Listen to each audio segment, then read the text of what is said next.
Os direitos, eles não são entidades abstratas que podem ser concedidos ao bel prazer de um decidor, de um julgador, ou o Estado pode custear tudo o que for. Por quê? Porque, embora as expectativas, embora as necessidades humanas sejam infinitas, a capacidade do Estado custear essas necessidades humanas são finitas. E aí que eu chego com a indicação de um dos melhores livros para introduzir esse tema, que é o The Cost of Rights, né? Que é o custo dos direitos, de Stephen Holmes e Carl Sustein, né? Que são dois dos maiores constitucionalistas que eu conheço, dois dos maiores constitucionalistas americanos, né? Ele vai desenvolver toda uma teorização para mostrar que os direitos têm custos e a capacidade do Estado de dar conta de fornecer esses direitos para os cidadãos é limitada, embora as expectativas e as necessidades humanas sejam ilimitadas. Então ele vai desenvolver toda essa perspectiva no livro dele, mostrando que recursos financeiros são finitos e a gente deveria debater sobre essas questões, né? E aí é quando a gente entra nessa segunda parte da live sobre o conceito de reserva do possível. O que é isso? A reserva do possível. A reserva do possível é uma alegação do Estado de insuficiência financeira orçamentária frente às demandas dos indivíduos que requerem prestações do Estado. Ou seja, o Estado diz que essa expectativa, essa necessidade humana, embora seja infinita, a sua capacidade de dar conta dessa necessidade humana específica é finita. Por quê? Porque os recursos financeiros e orçamentários são finitos, né? A economia, se você pegar um manual clássico como o de Mencken, vai definir a economia como a administração da escassez. Escassez de quê? De recursos. Os recursos são finitos e a gente tem que definir onde vamos alocar esses recursos. Onde é que surgiu esse princípio da reserva do possível? A reserva do possível, valeu Vanessa, valeu Antônio, então estão entendendo, né, essa estrutura. Suzane diz que viu a reserva do possível na AGU. A AGU sempre vai argumentar a reserva do possível e eu já vou falar da AGU versus Defensoria Pública, né? E também onde fica o juiz, principalmente para Antônio, nessa questão. Onde é que surgiu a reserva do possível? A reserva do possível também surge na Alemanha. Um dado interessante é que a tônica do debate dessas questões financeiras ou orçamentárias não era a tônica do debate quando o princípio surgiu lá na Alemanha. O problema não era financeiro ou orçamentário, a gente vai ver. Qual era o caso que estava sendo discutido no Tribunal Federal Alemão? Era o caso de... Fala, Antônio. Antônio diz, uma dúvida a ser respondida mais na frente, como fica a questão da universalização da concessão do direito quando ela é pedida no judiciário? Vou responder essa dúvida mais na frente, Antônio. O caso era o seguinte, era um questionamento, um determinado grupo de pessoas estava questionando a limitação do número de vagas em uma universidade alemã, né? Questionando a limitação do número de vagas em uma universidade alemã. Então, o ponto de fundo lá na Alemanha desse princípio, dessa discussão, era o quanto é possível dos indivíduos exigir da sociedade. O quanto é possível dos indivíduos exigir da sociedade. Veja que o problema na Alemanha não era uma questão de falta de recursos para vagas nas universidades. Era um problema mais de fundo. A universidade chegou a uma compreensão que se ela oferece, por exemplo, 40 vagas para determinado curso, esse é o ideal, porque se você amplia, estou fazendo uma dedução arbitrária, né? Se você amplia para 150 vagas, embora você tenha aumentado o acesso, talvez você perca em qualidade desses alunos, né? Então, o debate era o quanto é possível o indivíduo exigir do Estado e não necessariamente uma questão orçamentária. A Alemanha é um país realmente de primeiro mundo e ele tem muito menos problemas de desigualdade social do que o Brasil. Só que aqui no Brasil, quando esse debate é importado do ponto de vista financeiro, porque a gente tem uma população muito pobre, a gente tem muita desigualdade e uma população que depende muito do Estado. Haja vista crise do coronavírus, né? É uma população que ela ganha o dinheiro do dia. Ela só vai comer se ela ganhar aquele dinheiro do dia. Então, as situações são totalmente diferentes. Então, quando a gente importa essa ideia, essa racionalização da reserva do possível, a gente importa com a ideia de limitação orçamentária. E aí, a gente entra mais profundamente no conflito de direitos fundamentais. Como é que se efetiva direitos fundamentais? Se vocês lerem Robert Alex, né, aquele teórico alemão, ele vai dizer o seguinte: princípios são mandamentos de otimização. O que é que Robert Alex ele quer dizer com isso? Princípios são mandamentos de otimização. Ele quer dizer que o princípio ele é cumprido na medida das suas possibilidades. O princípio não consegue ser cumprido inteiramente. Nunca um princípio constitucional é cumprido inteiramente. Ele é cumprido na medida das suas possibilidades. O que isso significa? Que existem restrições aos princípios constitucionais, ao cumprimento dos princípios constitucionais. Existem restrições de ordem jurídica e existem restrições de ordem material, que fala Alex. Por exemplo, a gente pensa no direito à saúde. Suzane colocou que conheceu esse debate lá na AGU com processos de medicamentos. A judicialização das políticas públicas de saúde é o foco desse debate entre mínimo existencial e reserva do possível. Vamos lá para Alex. Princípios são mandamentos de otimização, são cumpridos na medida das suas possibilidades e existem limitações materiais e jurídicas.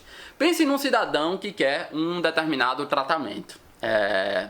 Quais seriam as limitações jurídicas desse tratamento? É a limitação baseada na reserva do possível. Não existe orçamento para o Estado custear esse tratamento. Ou existe orçamento, um tratamento que custa R$500 mil. Existe orçamento para o Estado custear esse tratamento. Mas seria justo que, ou seja, começa a ficar um debate moral, né? Seria justo que o Estado custeasse o tratamento para um indivíduo de R$500 mil, o que o Estado poderia fazer por tantas outras pessoas com esses R$500 mil? Então, essa limitação jurídica orçamentária, ela restringe a efetivação do direito à saúde, desse princípio fundamental. Outra restrição, que Alex vai chamar de restrição material, né? Alex vai dizer o seguinte: existem doenças que não existem tratamentos. Existem doenças que não existe cura.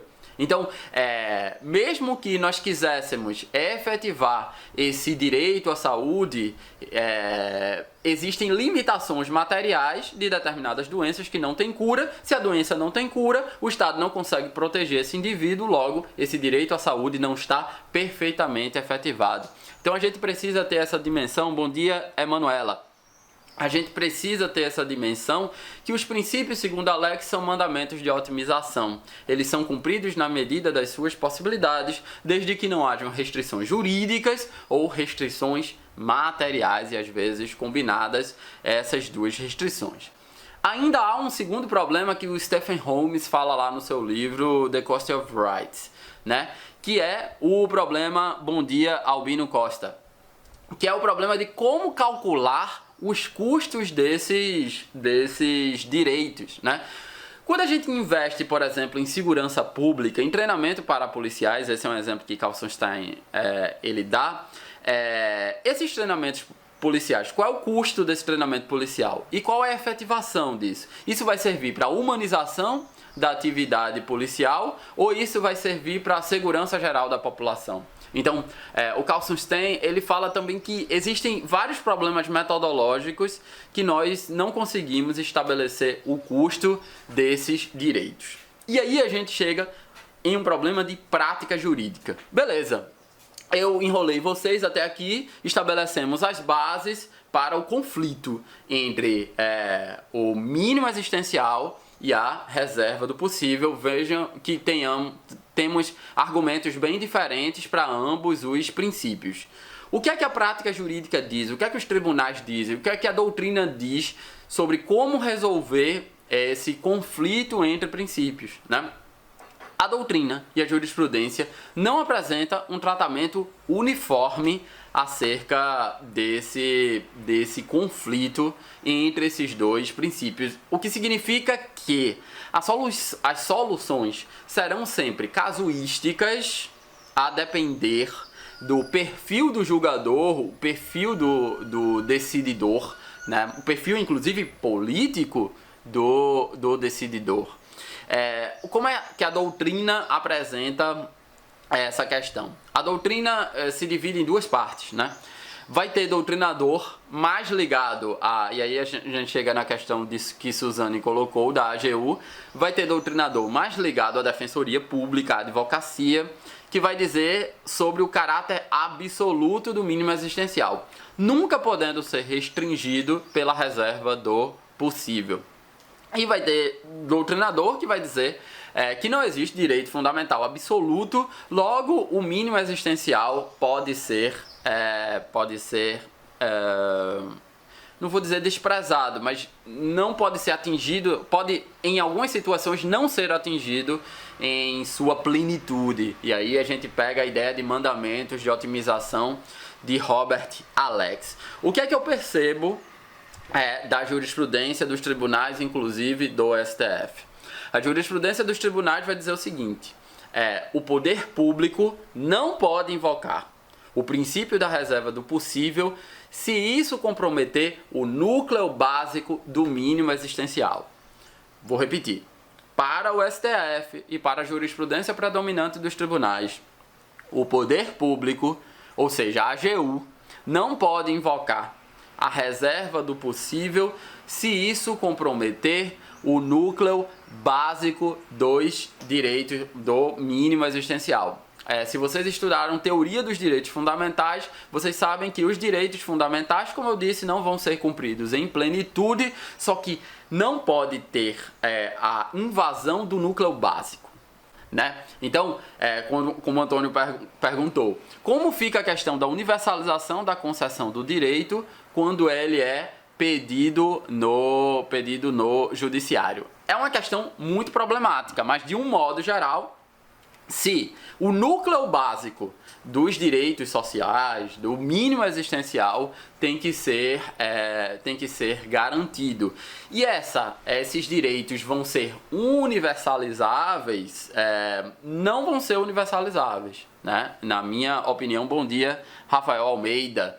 Não vão ser universalizáveis, por quê? Porque nenhum direito fundamental, Rafael Almeida, porque nenhum direito fundamental é absoluto. Isso a gente sabe pela teorização pela teorização dos teóricos de direitos fundamentais, pela jurisprudência do STF, nenhum direito é absoluto. Então é uma ilusão a ideia da universalização dos direitos fundamentais. Eu trabalhei com isso no meu mestrado em Direito. Eu trabalhei sobre essa ilusão da universalização dos direitos fundamentais. Então, no caso concreto, Antônio, que você pega, você tem que analisar. Também não é fácil analisar isso se aquele direito pleiteado está no núcleo básico do direito pleiteado. Se você não concedendo esse direito, esse direito é totalmente desfigurado, isso você vai ter que conceder esse direito. Caso concreto. Imagine que um sujeito pede uma medicação para pressão alta. Ele tem pressão alta, meu pai tem hipertensão, ele toma seu remédio lá todos os dias.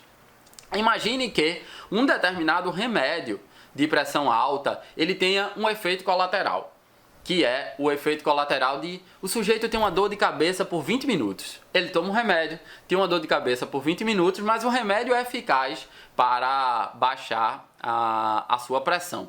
Esse remédio, ele custa R$20. R$ 20.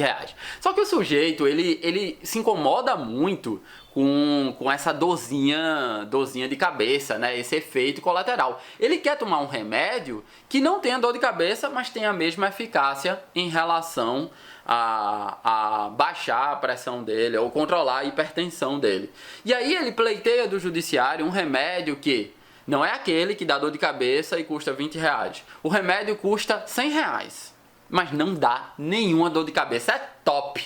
Ele combate a hipertensão do cara, e não dá dor de cabeça, vê? O melhor, só que ele não tem condição de pagar R$ 100 para esse remédio que ele consome diariamente. Então ele pleiteia do judiciário, tendo em vista o direito à saúde, ele pleiteia do judiciário que o Estado custeie esse remédio para ele.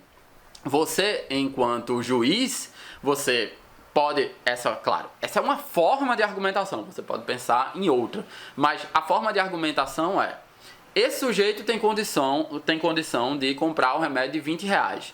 Tem um inconveniente daquela dorzinha de cabeça pequena que dura os 20 minutos. Se eu não conceder esse outro remédio que custa R$ 80 a mais, que custa R$ 100, para esse sujeito não ter dor de cabeça, eu estarei infringindo o núcleo básico do direito à saúde.